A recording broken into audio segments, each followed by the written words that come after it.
Welcome back. In this episode of Shadows from the Tree, we delve into the darker side of genealogy by exploring stories pulled from newspaper archives and using historical records to find the truth behind them. Specifically, this episode focuses on the theme of a shadow from our own family tree and the impacts it had on the lives of those involved. Join us as we shed light on those often overlooked stories and gain a deeper understanding of the challenges those involved faced. Listener discretion is advised and content is not appropriate for children. So, Michelle, here we are. We've been waiting for this, planning for this. This is the one that started it all. It drew us in and wanted us, I just was totally motivated to find out more and more about this whole story. Yes, and we're now ready to share it with you. So, we did do an episode 10.1, which just gave some background on two members of our family that we are involved in this story. And now we're going to get to the event that took place. So if you did not listen yet, I do encourage you to go to 10.1 to listen. But a quick recap there, where we last left off was we had in 1870 in Gloucester, Rhode Island, we had William Ide, my third great-grandfather, living with his 3 children. His wife had passed of childbirth complications, and Jeanette Davis Putnam was living with Ide as a housekeeper and had her own child at that time who was 2 months old. And they had been living right next to Jeanette's mother and her siblings at the time. So a couple little things I just want to point out before we get into the story of like a timing perspective. So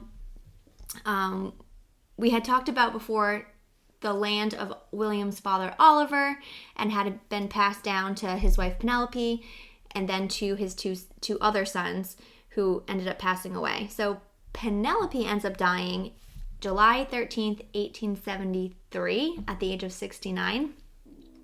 And so with no one else in the will, it goes in July 1875. We found documents in the town hall of the deed, and George and William, the 2 brothers, did purchase or get a mortgage out for the father's land. So they become now owners of this land in Foster, and it's described to be like 50 plus acres with buildings specifically quoted to be the mill lot. And it was just interesting how they listed the land. Like there was no coordinates or directions. It was like north of Stephen Tucker, right of Peleg Angel. Like It was just it was just interesting how that was written. So with that, the mother dying and them going over to Foster, that is the next census that we find. And on June 1st of 1875, we are seeing William in Foster, living in the town of Hopkins Mill. And I'm just going to read you quickly how it's shown in the census. And I love the census. It just gives such great information. Yep. So we have William Ide listed as 48. He's the head of the house, born in Foster, and listed as a carpenter. Then we have Jeanette Ide, with a common theme we've seen throughout the story with a different spelling. So, different name. Yep. Yeah. So she's listed there, 23 years old, and it actually is listed here as his wife. And again, she's born in Connecticut, so she's a housekeeper. Then we have the children. We have Emily Ide at 8. We have Mary Ide at 7. Oh, I forgot James here. James, my second great-grandfather, he's 10. Then we have Laura Ide, 5, and William Ide, 3. And this is the first time we see extra children after his first wife died listed here as his daughter and son. Right. Which then make it seem we had lots of questions. Are they Jeanette's kid? Yeah. We went through a rabbit hole there. But they are all born in Gloucester, and they're just listed as scholar on the census. So that's where they are in 1875. So then we start getting some background information from some newspaper articles like we do in all the other podcast episodes that we've done in the past. This one specifically had 2 really big articles from the Manufacturer and Farmers and the Providence Press from 1878, which we've seen that one a lot, and I've never heard of the Manufacturers one before. No, it must have gone out of print way before our time, but it was a local paper for Rhode Island. Yeah, so that one that gave really good information. So throughout the story, we're going to be quoting and pulling information from those just to give some detail. So they're living in Foster, okay? Their house was described in one of the newspaper articles, and I'm going to read it here it really sets the scene. It says, "The house is an old-fashioned story and a half structure and wears a dilapidated and deserted aspect. It is unpainted and weather-beaten, and the surroundings add to the general loneliness and wildness of the spot. There is a sort of swamp between the buildings and the road, surrounded with small birch trees, and to the north are the remains of an old orchard long neglected and unfruitful. The interior of the house is as plain and unattractive as the exterior. There are 4 rooms on the ground floor, small and scantily furnished. The furniture consists mostly of rough chairs and stools, and the walls dirty and unpainted. There are 3 bedrooms, one at the northwest corner, which is then said to be William Ide's room, running out of the spare room, and 2 issuing from the kitchen. William's bedroom is said to be 8 by 6 feet in size, partially papered, and the floor strewn with waste paper and deposits of all kind.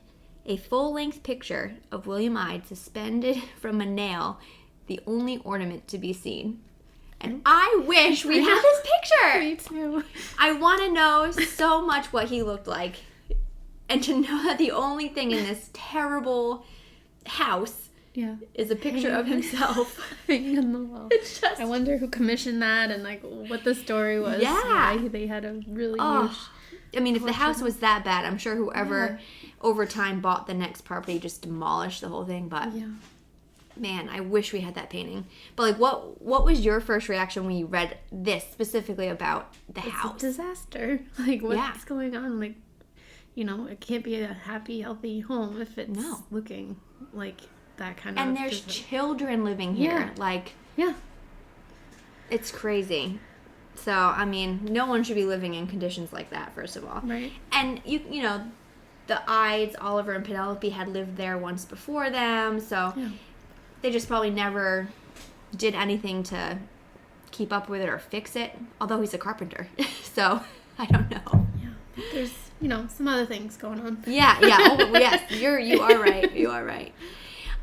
So that was about the house. The newspaper article also gives us something that we can't get due to the time period, which we were just talked about with pictures. Right. They give us description of their appearance and characteristics, which I think was huge in being able to get an understanding more of who they were and exactly what they looked like. So Jeanette, she's a blonde with light blue eyes and a profusion of curling light hair. She's about medium height, finely formed, and has an intelligent, ladylike expression. The neighbors speak very highly of her, and she has a gentle disposition and a cultured look. It was common talk how so handsome and intelligent a woman could live with such a man. Yep. So let's get to William, and you will totally understand why. So William, my 3rd great-grandfather, shamefully. He's a man of various pursuits, at times devoting his attention to farming, hunting, and fishing, and working at his trade as carpenter. He is 6 feet in height, black hair with a beard, broad-shouldered and muscular, and has a stern, forbidding countenance. According to residents of the village, he has an unsavory reputation in the neighborhood as a man of an ugly and quarrelsome disposition, and in company with his dog was the terror of Foster and the vicinity. His neighbors had every cause to dread his presence, and his dog killed their sheep without the owner thereof daring to mention the subject to him. When not under the influence of liquor, he was said to be an agreeable companion, but he drank very frequently and was savage and brutal, flourishing his loaded pistol with reckless fury when aroused, threatening to take the lift of any that dared to question his right to do as he pleased. Sounds scary. Yep. I mean, the fact that not only is he whipping around his pistol and threatening people, he's also said to be very muscular. Like, that would be very... Yeah, he's a big guy, and Yeah. she's this tiny, you know, Tiny she girl, seems yeah. sweet Tiny, and half quiet his age and, girl. Yeah, Could be Yeah. his daughter. yeah, less than, yeah. So as you can see here, if the neighbors are threatened by him, Right. how would it be to live in that house with him? Like, and this is where we get into domestic troubles. Yeah, not even the men want to stand up to him because Yeah. he's, like, off the rails. Right. So, and just to give a background before I give some details that were pulled from the newspaper around the domestic troubles. So, here in Rhode Island, the first domestic violence law wasn't put out until 1979. So, we're talking 101 years later. Right. And the first law they had passed was the Domestic Abuse Prevention Act, which was providing legal remedies for victims of domestic violence and establishing procedures for obtaining protective orders against abusers. So we're talking 101 years. There was no Yeah. chance for her. There's no laws to help her. Like, Yeah. there's no one to call. There's nothing, like... Yeah. And again, you're talking about children being in the home And she literally had nowhere else to go. Like, Right. seems like her mother handed her off to right. this Long ago, opportunity. 13 Yeah. years. Yeah. 13 years. Yeah. So, Okay, so in the newspaper, it was reported that, and this I don't know if we can fact check, but one person in the newspaper had said that Jeanette came to live at the house of William Ide, which was originally in Gloucester, during the life of his wife, and after her death remained there in consequence of the threats made against her if she went. yeah. So this was news to us. Like, Yeah. we thought she had just moved in after Mm-hmm. the mom had Like, died, the wife help had with the died. house duties and helping with the care for the children. And Right, but it sounded like she was there before. Maybe There was an that month overlap. when she was Yeah. ill, the wife was, first wife was ill. So it was news to us, yeah, for sure, that she had been living there when Mary, William's Yeah. first wife, was there. Yeah, there wasn't a census that specific year, so... And I wonder if, like, she saw how William treated Mary. I wonder if it was the same, or if he only got so bitter after Maybe. the fact. So, but we can just say from the very start she felt threatened. Mm-hmm. So this comes right from the newspaper. Difficulties between Ide and his mistress were common occurrences, and beatings were not of any alarming nature to the neighbors. They occurred so often. Ide was a terribly cruel man to his children, beating them at the slightest provocation. He drove his only legitimate son from the house, and soon we would find out what happened to the rest of the children. Many a night when Ide was drunk, a common occurrence was Jeanette taking the little ones from bed and rushing to the neighbors for protection. At one time, she jumped through the window with both in her arms. Like that, when we read that... Yeah. It just paints the worst kind of picture, really. Right, and as a mom, like, thinking about trying to just take your kids... desperation. Yes, that's exactly the word. Yeah. Desperation. Yeah. Yeah, I agree. It's just... it gives me shivers, actually. Yeah. So... He must have been a terrifying, disturbed person. Yeah, and Yeah. even though he's my third great grandfather, Yeah. my empathy goes for Jeanette fully. Like, Yeah. fully. Right.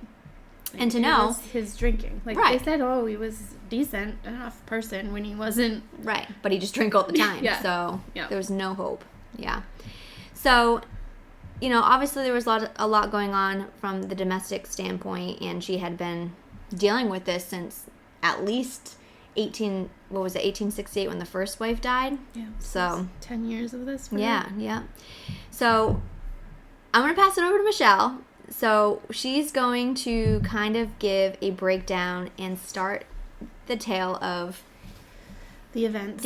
that occurred. So, Michelle, I'll hand it over to you. To Warwick would be what? Half an hour? Yep. 6 hours by By car. horse. Okay.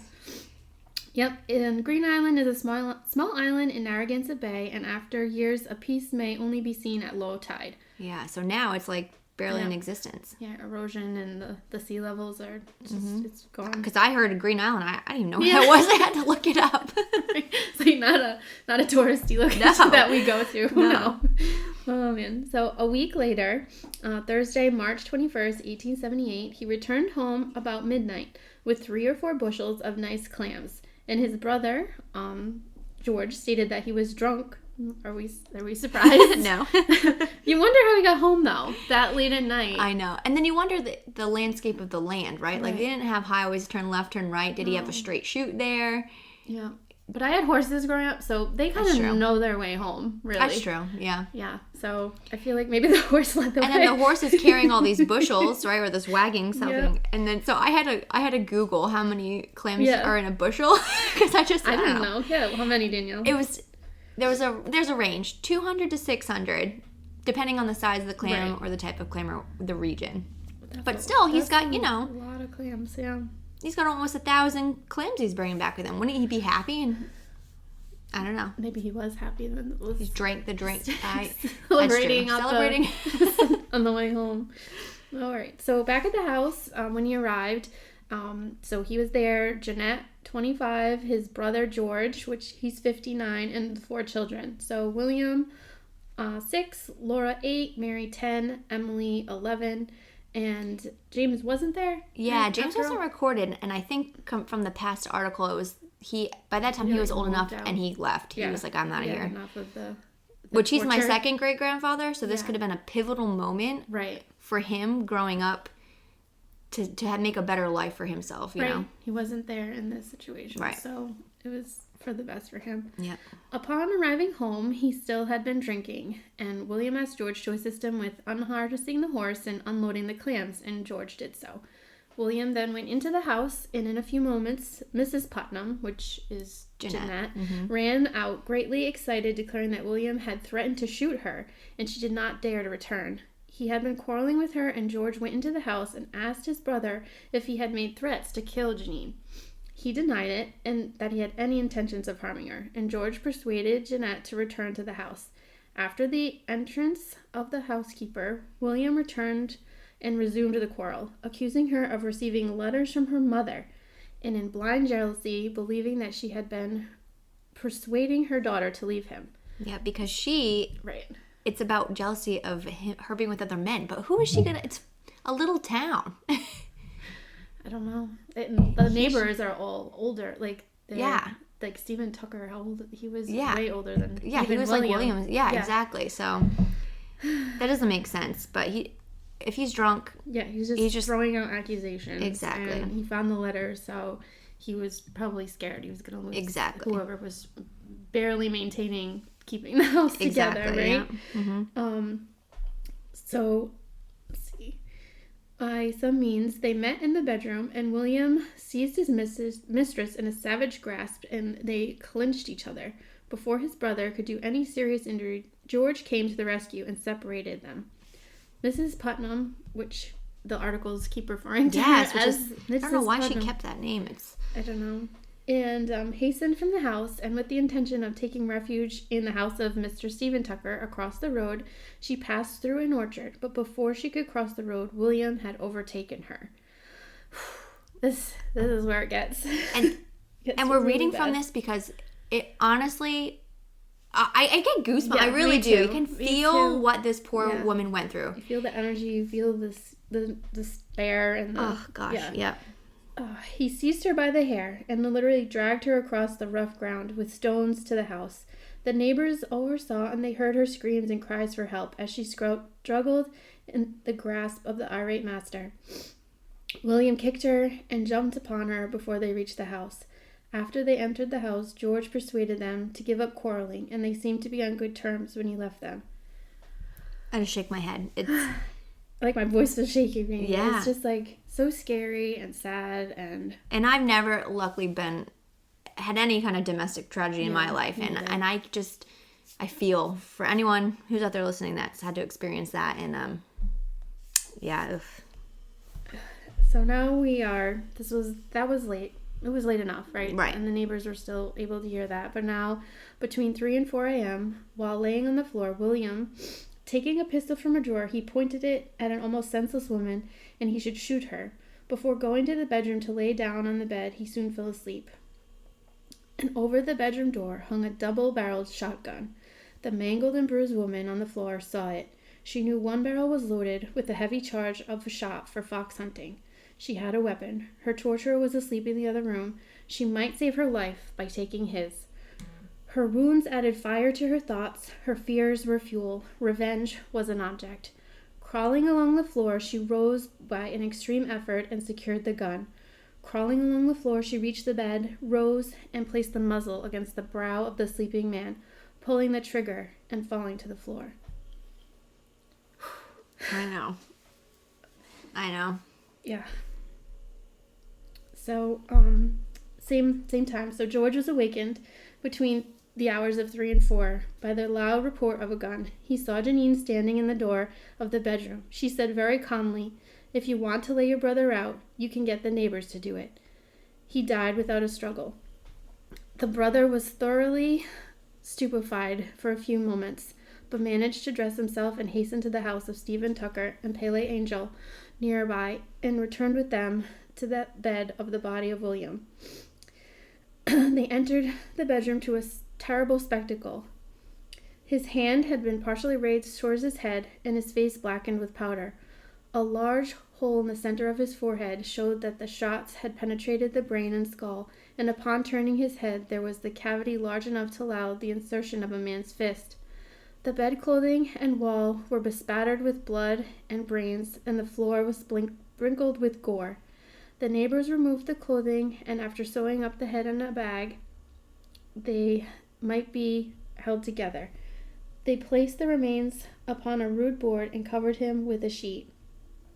Jeanette remained quietly in the house, making no effort to escape, and lie down upon her bed, suffering intensely from the bruises and blows received by being dragged through the orchard.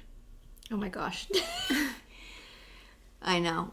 Oh my gosh. When you read this, it's like the description. I was not expecting, when we first were told by my aunt who found this, like, I was not expecting to read this. No. I remember when my jaw dropped. Like, there was a printout, right? And yeah. We were at a family gathering, gathering, and it was getting passed around, and I was like, this is, like, what, pages and pages? It's like, this is about our family? Like, this is someone in our family. This, I couldn't even believe it. But you have to think, like, being in the newspaper, no one, I guess they had to write this detailed if you wanted to get the scene, but, and there's Jeanette. Yeah. Just trying to lay down and, yeah. So, how are we going to leave it, Michelle? Yep. Soon the village would be thrown into unusual excitement, as it was the first murder on record in the town. The news spread like wildfire, and careful investigations and inquiries had disclosed details of a deliberate yet aggravated homicide. I would say it was. It's pretty clear. Yeah, self-defense more than anything, I would say. Yeah. We're going to leave it there because there is more to the story following what happened. Yeah. And it's a lot to process. So we definitely are going to give a recap and give some more details, even including a little bit of our experience researching into this and visiting what we thought is the nearby road. Yep. And just everything about it was eerie and left the hair standing on your arms, and it was just really creepy. The whole time was creepy. Yeah. But this story is really, I don't know, it's really hit me. I feel like it's also, Oh yeah. It's being in my to think this was somebody in my my family. It's crazy. Not expected, which is why truly everyone out there, there are shadows in your family tree. It's just you go if you want to and dig around, you just gotta find it. But it was a wild time back then, so right. And like you said, there were no laws to protect her. Mm-hmm. Even the neighbors didn't even want to bring up anything against him because he was terrifying. So scary.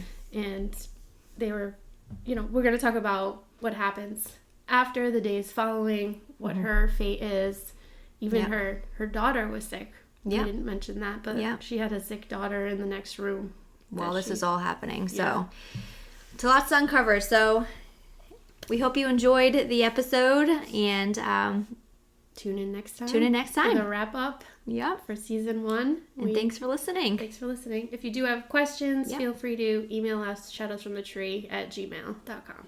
Yeah, and we'll talk soon. Thank you. Bye.